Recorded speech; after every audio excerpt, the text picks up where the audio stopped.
I'm just gonna warn you, this is gonna be a chaotic video. Absolutely. So I don't know where to start.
You know what? I'll just say this. The grocery store gonna get mad at me if I complain about the carts not being returned. Wait, what? Like if I come on the podcast and complain about something or talk about something, Yeah. am I supposed to talk about no people, places, or things while I'm here? Honey, you've got a big storm coming. I'm going to show you how I put my hair up. My hair is clean. It is still a little damp and it's just kind of in my way. So I'm going to kind of gently kind of pull my hair sort of how I want it to be at the sides, which is back but loose. And I'm gathering it like I would a ponytail with my part, and I'm going to kind of pull the crown up a little bit, but I'm not going to manipulate the top of my head all that much. And then I'm going to twist. Sultry Kitchen's at the watering hole right now. You might hear her. It's all about pushing it forward from the back. Wind it up, tuck it under. I'll manipulate the rest in a moment. Then I just kind of stab somewhere, get the hairs. This is just a stick that I whittled from my backyard. A little stick in my hair. And then I have like a lot of scraggly bits. My hair like breaks at the bottom. So I braid it up. When I wash my hair, I put it into a braid so that it doesn't get too knotty and frizzy. But it never wants to sit up in my bun, so I just kind of wear a rat tail. Hello everyone, how are you today? I hope you're having a really good day so far. If you are new here, my name is Taylor, this is Sultry Kitchen, and we come to you from Baltimore City, Maryland. Here on my YouTube channel, I feature content that is generally focused on knitting and spinning, and in this week's episode, I have a Rhinebeck sheep and wool, New York State sheep and wool recap for you. So if you're here for that, be prepared to listen to me ramble. I have been so busy since I got home, and that is because I did bring home a fleece. It is a 3.5 pound kid fleece from a merino sheep, and those younger animals just generally have softer, more fine fiber. So, and they're smaller, which is nice because I'm not a mill. I am a single person with a problem. I have way more than I need, and I'm trying to make my way through it. I am going to spin my heart out. There is no felting to the tips of this fleece. I doubt it was wearing a coat, especially because of the shifting color. This fleece was grown by Floya Hawkins, and you can see I paid $102. This is the lighter fiber, just a tiny bit lighter in hue, and then here is the kind of cool gray. I have the smaller cuts separated here, These are locks that I've not yet flicked open with my combs, and then here it is all combed, ready to be soaked. And I have over here, this is my soaking bin. And soon I will squeeze it out, throw it in my mesh bag, and cook it on the stove.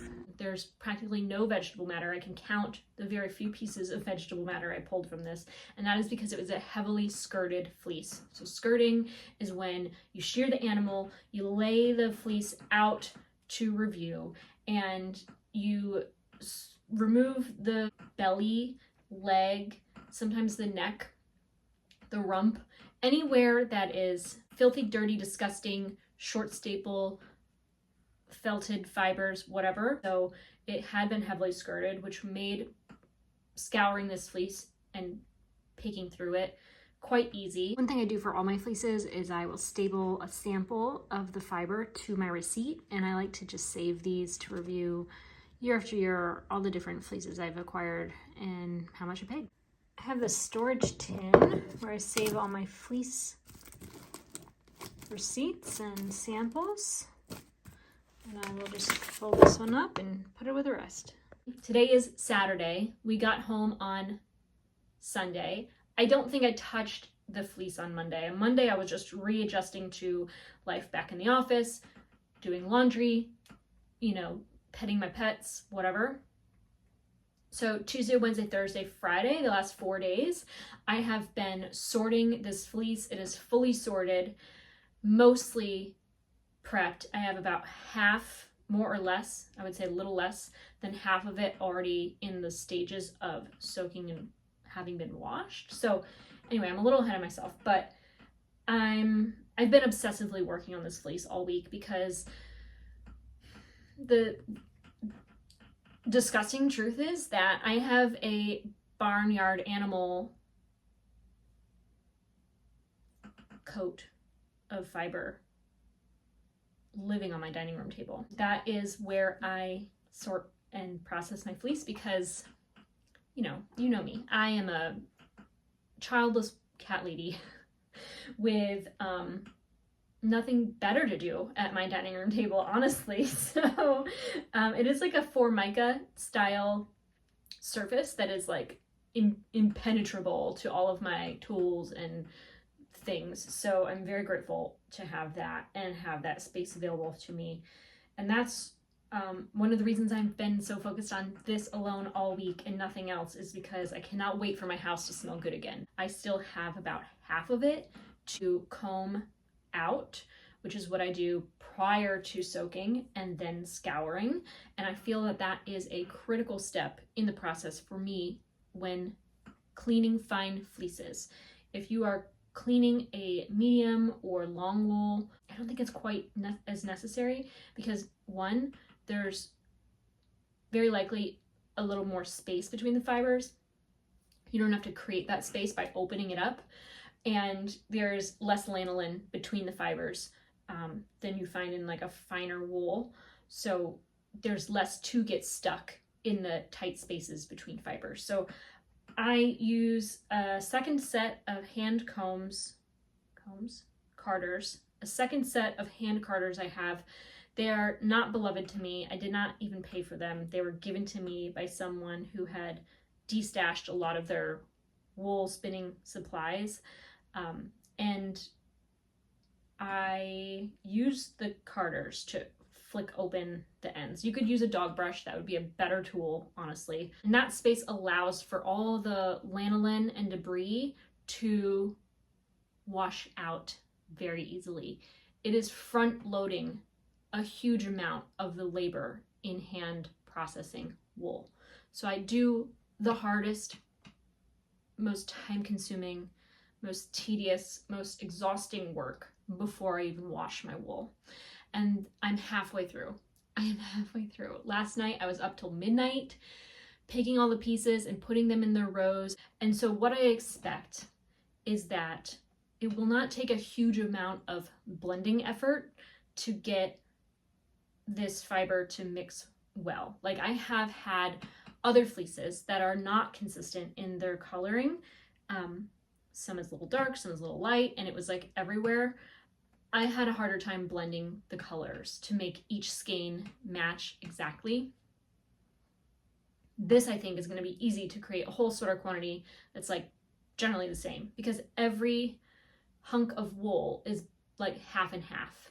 So no matter which hunk of wool I put on the combs, it's going to be like the same ratio. I've been carding, soaking, scouring, and drying this fleece Tuesday, Wednesday, Thursday, Friday. I'm exhausted. I cannot wait till it's done. My hands are very dry, and I am very happy to have this. I think that I have too much now at this point, and so I need to very seriously start knitting through my stash and knitting my handspun yarns, because I have, I think, 2 sweater quantities right now that I haven't, 2.5 that I haven't knit with, and I do try to keep up with knitting my yarn as I spin it so that I learn from the process of spinning what I like to knit, if that makes sense. I think I worded that weird, but this yarn, for example,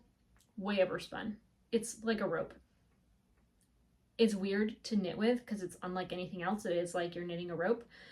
But I will say the garments I've made out of yarn like this have worn like iron. They are a fine wool, so they are still very soft, and it's like literally the best of both worlds.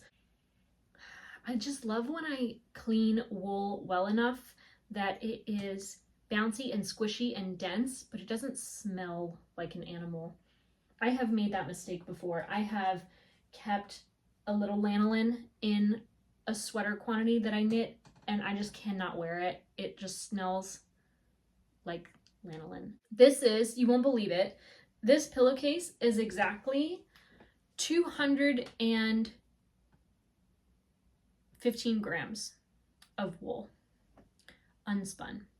It's 2 batches. I have been meticulous about weighing my fiber before I soak it. I will comb open the ends of 150 grams of wool. I will soak it overnight in a small storage container filled with just lukewarm water. No detergents, no nothing.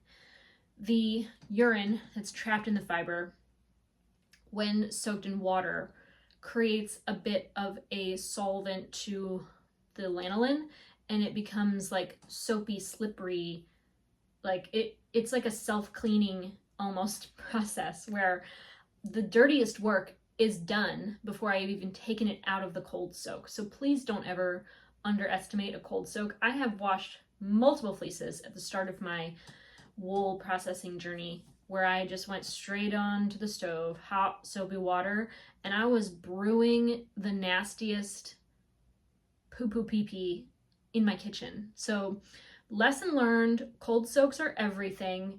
And the cold soak water I pour into my garden because there's no solvents, no detergent. It's just straight up nitrogen water.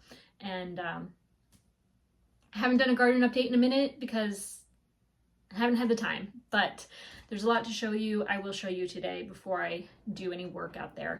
Welcome to this week's garden tour. These are some of the plants that are doing the best. I bought a couple new heucheras, a few heucheras. Got a really good price on them at Home Depot. We had to get a dehumidifier, a new one, so that was a fun little investment. I think they're so pretty. I just popped them there because I didn't know where else I really wanted them. They look very different than the other darker heucheras I have over by the bird bath. But as you can see, my grass is dead. It has died dead, and I don't know if it's going to come back. I don't think it'll come back before the spring. But one thing I intend to do is turn my compost bin. I'm going to turn my compost bin and I'm going to sieve it. I'm going to take all of the littlest bits and I'm going to spread compost throughout the grass area. I tried throwing some grass seed down when it had been raining, like day after day after day, and it got a lot of rain, but I didn't have a sprinkler on it, and so it was all for nothing. But it's just such heavy, dense clay. I think I need to put something down that the grass can kind of feel reinvigorated by. That and a sprinkler. I need a sprinkler. So I'm gonna get one this week. I think I might just buy one on Amazon. I really never shop Amazon, but I feel like this is the kind of thing you just find on Amazon. I also picked up, got a good price on it, a little, what do you call that? Hydrangea. Pinnacle hydrangea. I expect it'll grow nice in that little corner there. This Rhjnebeck I had planted in the front yard. It became total shade, which I should have known, and it was not thriving. So I moved it into this container, and it has put on some new growth, which shows me that it's happy even in this dry climate. So I'm really excited about that. I expect before too long I'll trim it so it kind of has a nice growth habit in the future. But everything needs a tall drink of water right now. I could probably get rid of that pepper plant. But this rosemary back here has spider mites. And I'm not sure what I want to do. Maybe I'll do a neem oil or something. I don't know. Do you have any spider mite recommendations? I would love to know. I was maintaining the garden pretty well other than watering. I kept it clean and tidy. I laid down a ton of mulch, which doesn't look quite as fresh. But you know, it had been looking pretty good, and then, you know, out of town, blah, blah, blah. But I have so many tomatoes waiting to ripen. I hope that they will before too long. We don't get a lot of sun back here. And before we know it, I'll be trimming my peach tree again. So I have a fleece. I'm processing it this week.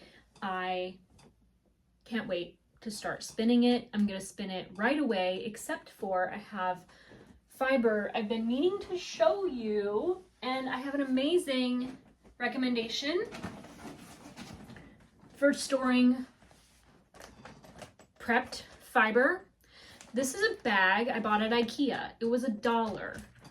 It's, I mean, foldable, stackable.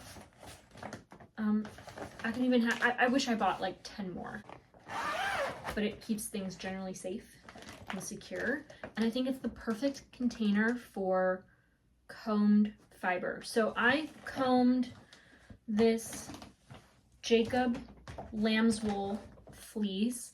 I wanted it to be a little unmixed because I would like it to have some variegation throughout it.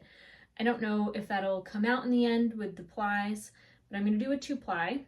I think that this is, I should weigh this before I get started, because I know I have more downstairs of this fiber. That's all I have right now. And this is what I plan to spin for the contrast color to this white yarn, which is from the same lamb's fleece. And I'm going to knit this yarn and this fiber into Andrea Mowry's new pattern, newish. She has like 2 patterns since then. It was like a month ago. Hey Saylor. I think it would be a really nice application of some yummy squishy handspun. I'm going to make it nice and oversized, and I think I have some like brass buttons picked out. They're nice and little, so I think I'm going to do more buttons but smaller. They're slightly smaller because I want it to be, they're brass, so they're kind of heavy. I want to choose the smaller size I have that I don't quite have any other yarn for. Like this is a fingering weight yarn, so it will, I think, pair well with those tiny buttons. So I'll just tell you the entire trip from start to finish, if you don't mind, and then I'll tell you about what I brought home, and that'll be exciting, I guess. But I am exhausted. I am overwhelmed. I am hanging in there. I took off Friday, not because I am participating in cool events like Indie Untangled, no, because I would have to be in the loop on things and buy tickets and be prepared. But I wanted to drive up and chill before Saturday, which is the one day I go to the festival. And it's a really long day, and we maximized that day this year. So on Friday I was prepared to drive up, but we decided we would drive up on Thursday night instead, which is typically what we do on Friday after work, but I took off Friday. So we drove up on Thursday night. We stayed at my friend Racy's residence in Brooklyn, New York. I think she lives in the Bushwick area, if I'm not mistaken. Whatever. But and we got to hang out on Friday, which was so fun. We had the best breakfast at a restaurant called 5 Leaves, which we like looked up online and saw the menu. We're like, thank goodness, it sounds delicious, blah blah blah. And it's like it was like a project of Heath Ledger before he died, and it was like in the process of being opened when he passed away, and they knew how important it was to him, and his estate made sure to facilitate the financing and opening of this amazing restaurant. So if you're ever in, I think it's in what's that popular area?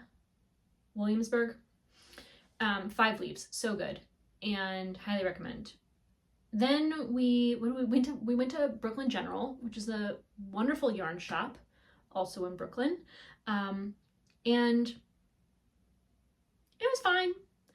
Everything is so expensive in 2024. I know that yarn is worth $38 a skein. It certainly is. But when I have already invested so much in owning a wheel and purchasing fiber, and the volume of fiber I own that could become numerous sweater quantities of wool yarn, I can't personally justify the expense. And that is a me thing. That's not an industry problem. That is my problem.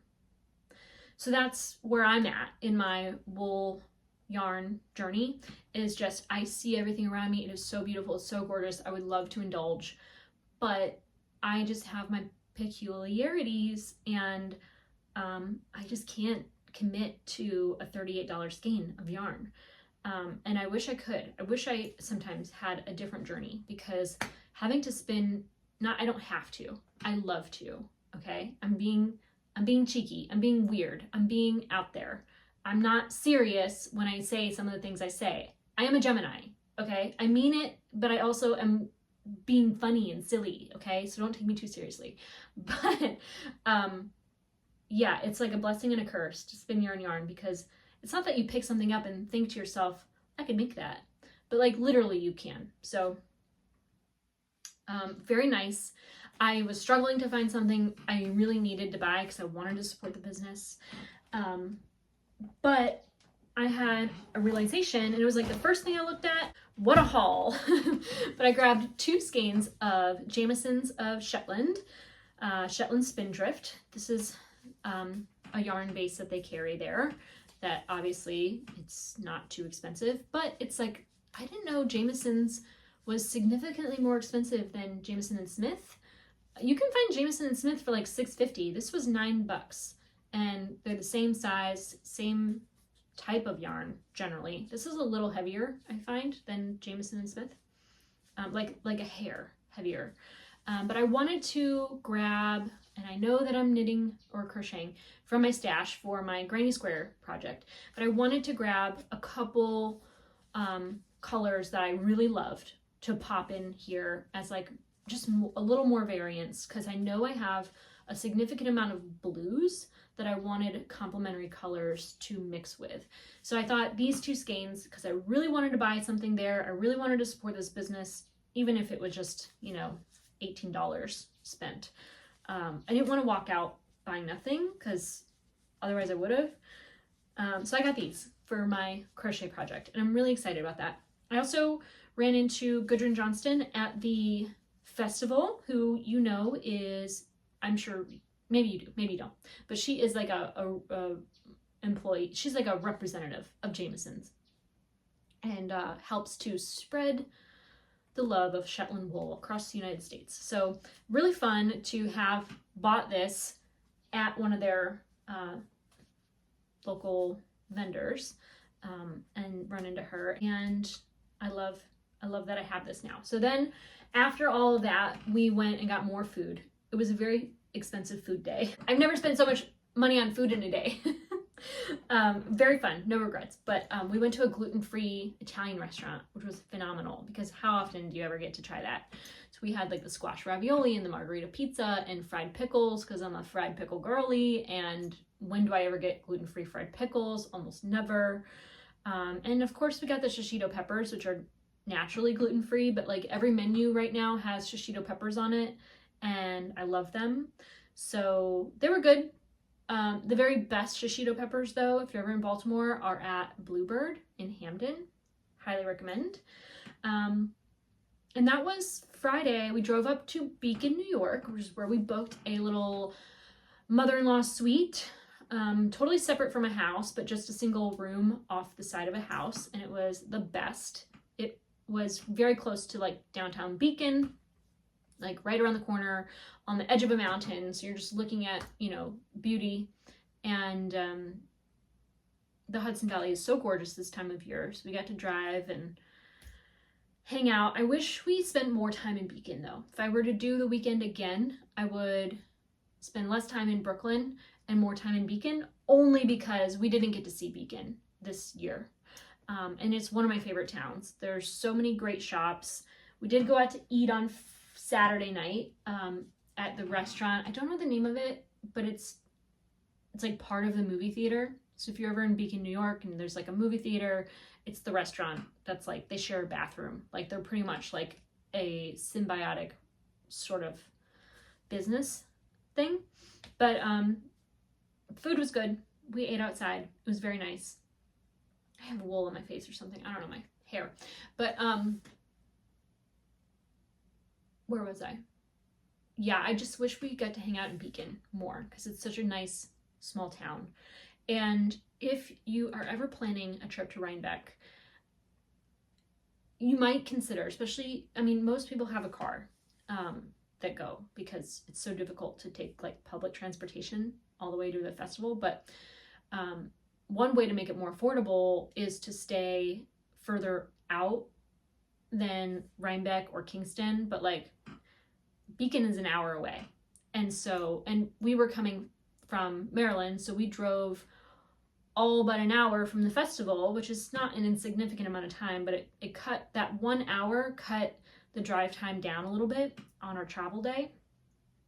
And then when we left the festival, we were an hour closer to home, right? So Beacon, that's where I stay. When I go to Rhinebeck, I go to Beacon, New York, because that's my favorite little town so far.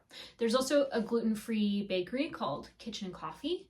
God, I'm a foodie in this episode. I'm rarely a foodie in my regular life because I can't afford to be. I am on a budget, and we just went wild and out on the food stuffs. So I'm telling you, they have these little bundt cakes at Kitchen and Coffee. I turned into a bundt cake by Sunday night. I had I think 3 or 4 bundt cakes in 2 days. So that happened. And Rhinebeck. We got there early, in line. We got in, we got to the wool barn, met tons of lovely people. I was so exhausted. By the time I bought my fleece, I was just so tired and so ready to like sit down and move on and like do something else that I saw like Brian across the room, and I wanted to like go there and say hello, and then I just like, it was like my feet were glued in place. I was just like so tired already, and it was only like 10 or 11 a.m. But I had at that point spent like more than 2 hours, I think, like digging through wool. So I was tired already. And you know, the festival was great. It went on and on. We were there from the doors opening till them kicking us out, and it was great. It was a really long day. We watched the rescue dogs catch frisbees, and I saw some sheeps, and I saw so many people. I had so many great moments in time. There was this moment where we were in the this wool barn, like one of many, like just another random wool barn where you're walking through vendors and stuff, and a woman stops and she says, "Taylor, I have a gift for you." And it felt like a little gift from God, just like little moment of sweetness, just like falling into my lap. And she pulled out this cute little bag of her scrap yarns to include in my project, which I'm so excited about. Especially, I'm sure she knows, but I wished I had more of this light contrast color. So this is going to be perfect. And I can tell that this is a very soulful yarn. Let's see, I have the tag in here. Portland wool, Armscott Manor. Oh, the campaign for wool. Undyed from fleeces of our single flock of conservative grazed rare breed sheep. Made in England. Portland is one of the oldest known breeds in England. So it's not Portland the place, it's Portland the sheep, which I hadn't even thought of, but very excited to incorporate this. That was like such a cool moment. And then while I'm still holding this bag, like I just got this, I hear Sarah from Fiber Trek call my name. And I just started crying because I found Sarah here on YouTube, on her YouTube channel, many years ago, like probably 10 years ago. I don't know, more or less. Could be more, could be less.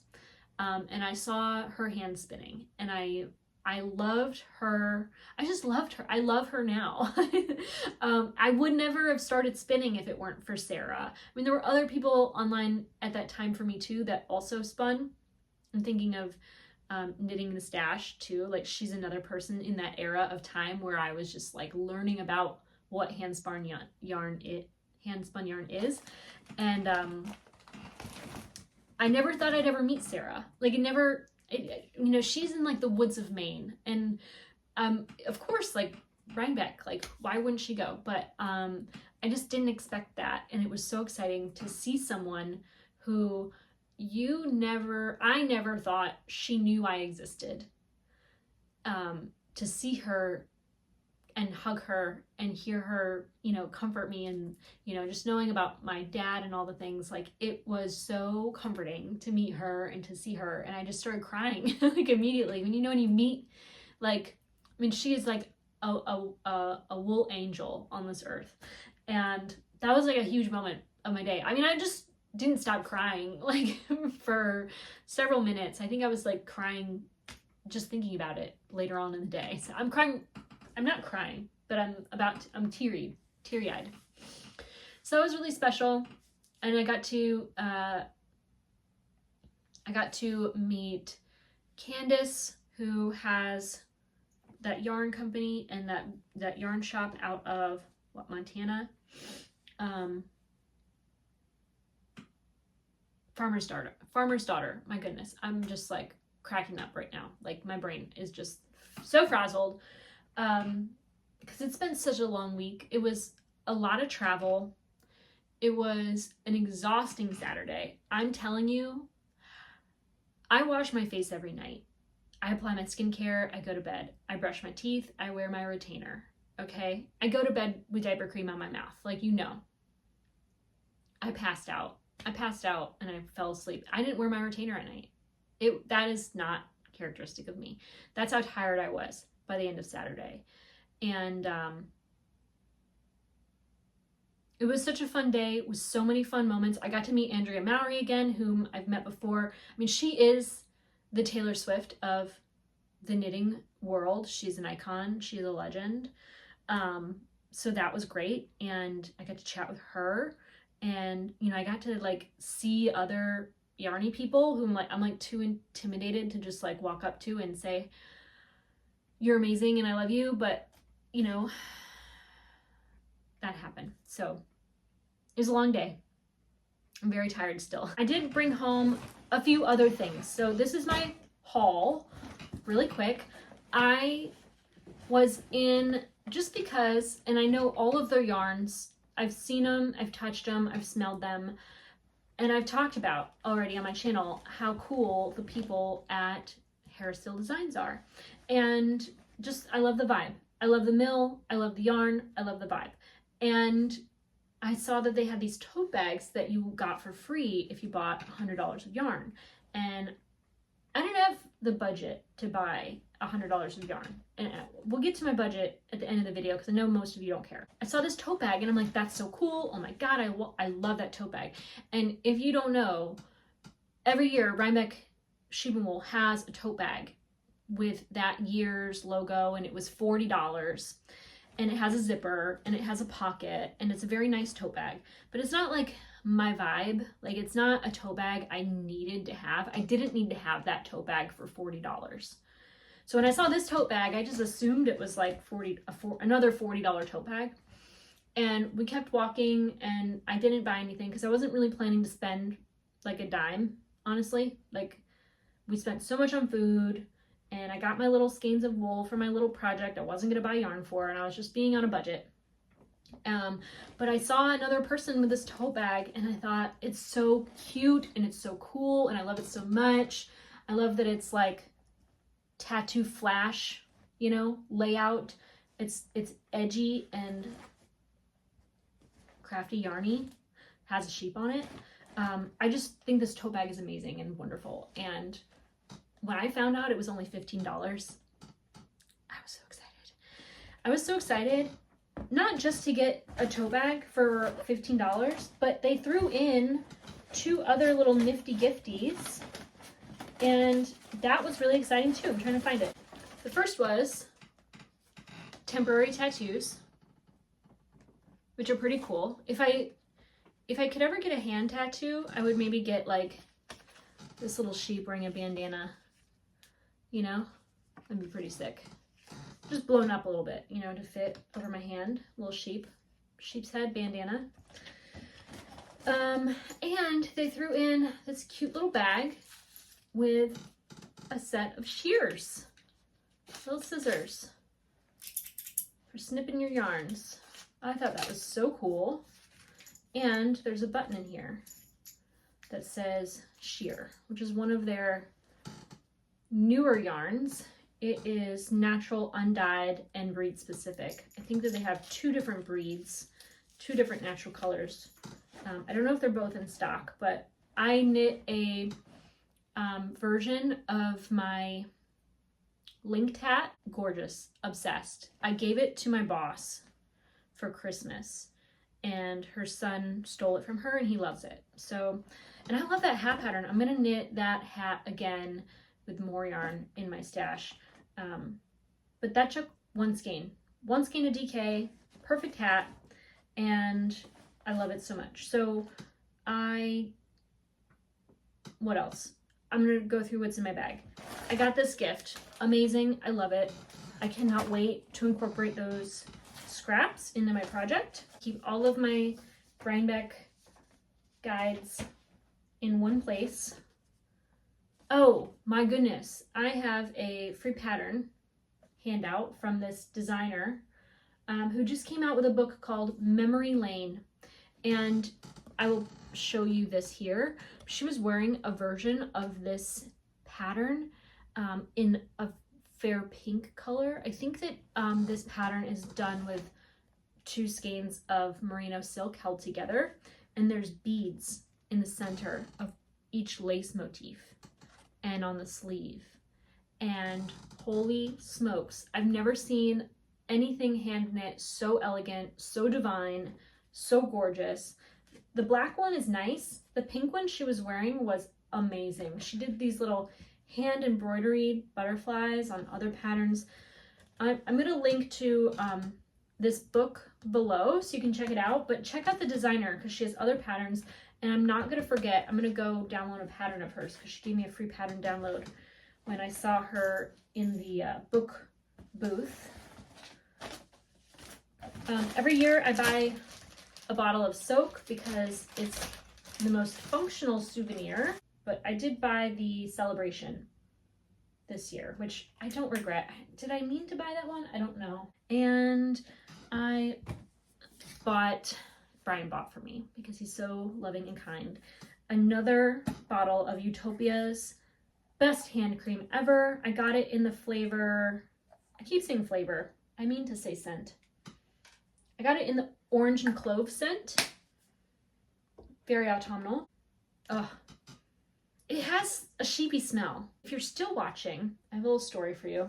You know, personal finance has been a passion project of mine since March. I talked about this on my channel, and so many of you gave so much positive feedback about this subject.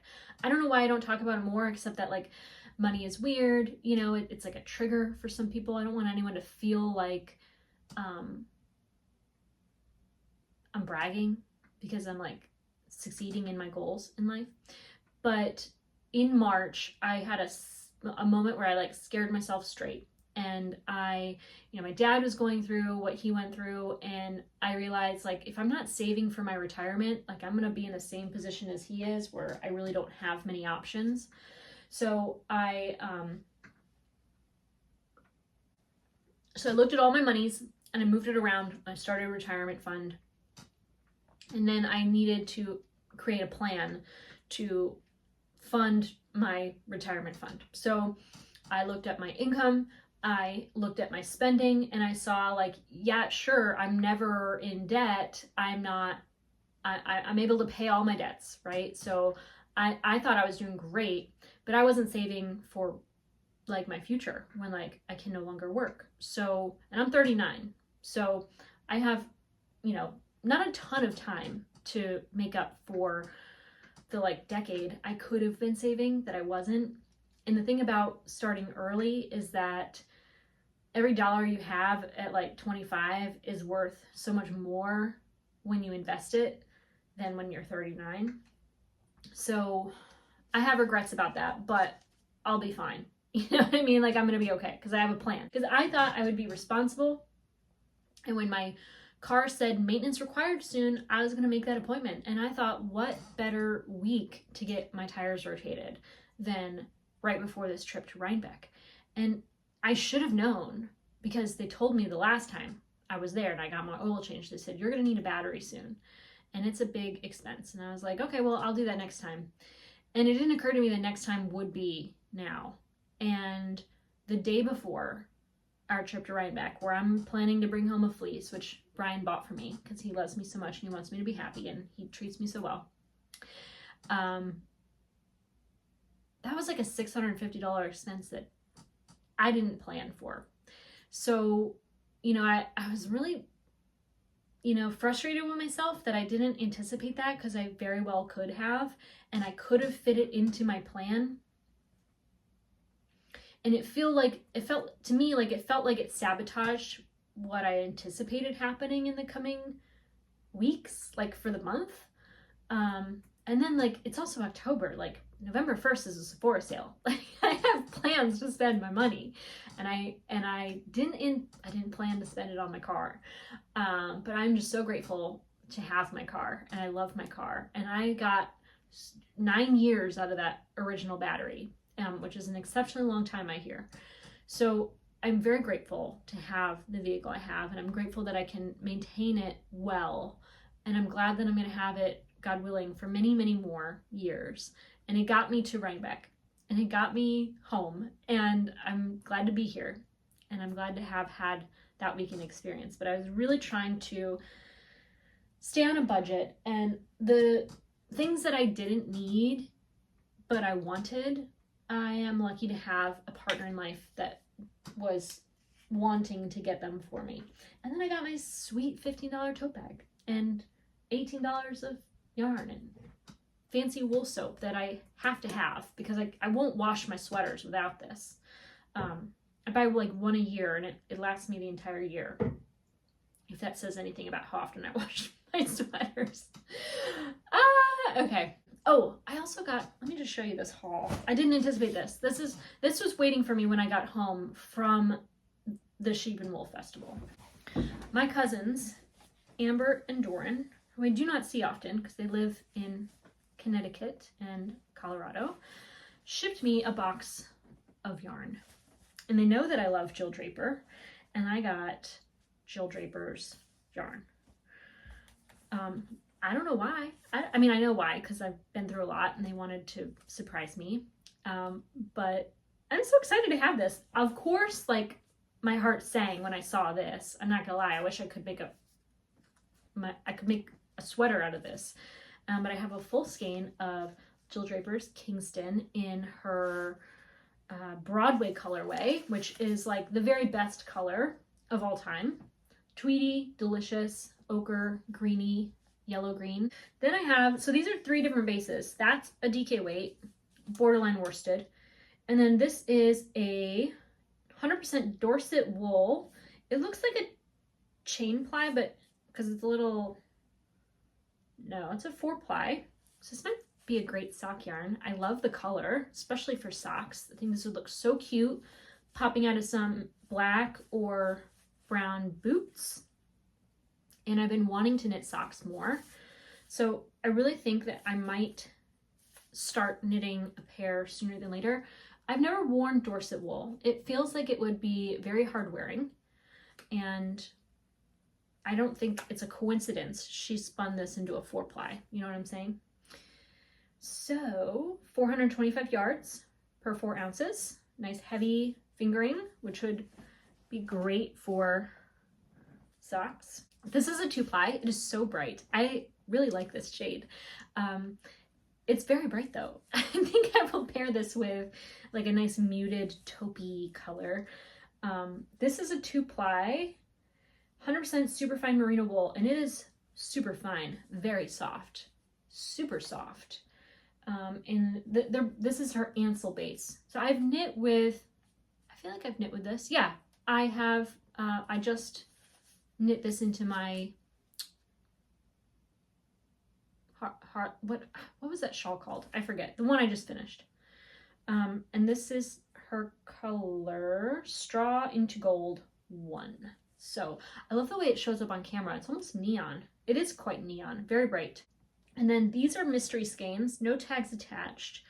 I don't know if they're also Jill Draper or something else, but they are a single ply.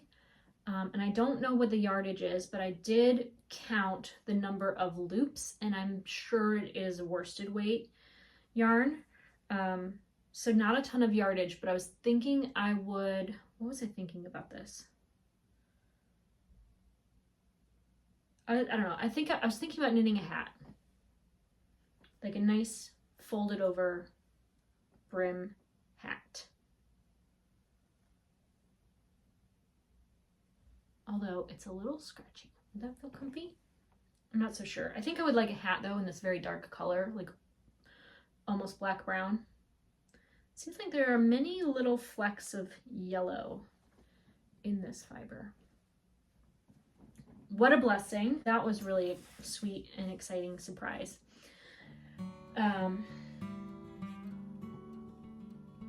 So there's that. I've been well.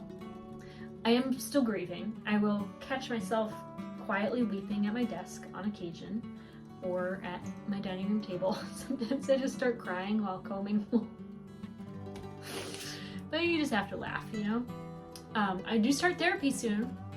On Wednesday, I have my first virtual appointment with a new therapist. I was seeing someone out of Chase Brexton a while ago, but I thought I'd try something new, and I'm really excited about that.